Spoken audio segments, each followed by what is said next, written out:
नमस्कार मंडळी. आज आपण बनवणार आहोत टिफिनसाठी झटपट होणारी मोड आलेल्या मुगाची भाजी. सर्वप्रथम मोड आलेली मूग घेतलेले आहेत मी. 1 वाटी मोड आलेले मूग घ्यायचे आहेत आणि त्याच्यानंतर ते 2-3 पाण्याने स्वच्छ धुवून घ्यायचे. त्याच्यानंतर आपण एका कढईमध्ये 3 ते 4 चमचे तेल टाकून त्याच्यामध्ये जिरी, मोहरी, कांदा आणि 4 ते 5 कढीपत्त्याची पाने हे सर्व व्यवस्थित भाजून घ्यायचं आहे.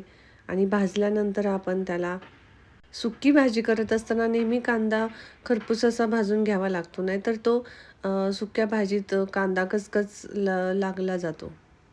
कांदा हा तांबूस रंगापर्यंत भाजल्यानंतर आपण इथे 1 चमचा लाल तिखट टाकलेला आहे आणि लाल तिखट व्यवस्थित भाजल्यानंतर आपण मोड आलेले मूग आपण त्याच्यामध्ये टाकून घ्यायचं आहे आणि ते व्यवस्थित असं परतून घ्यायचं आहे, म्हणजे त्याचा उग्रपणा निघून जातो. इथं अर्धा चमचा मीठ वापरलेलं आहे मी आणि 1 छोटा चमचा हळद टाकलेली आहे. हे सर्व व्यवस्थित परतून त्याच्यामध्ये 1 वाटी पाणी टाकलेलं आहे.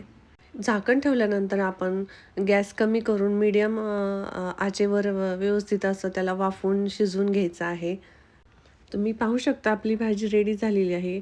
पौष्टिक अशी मुगाचे मोड आपल्या टिफिनसाठी रेडी झालेले आहेत. व्हिडिओ आवडला असल्यास लाईक आणि सबस्क्राईब करायला विसरू नका. Thank you.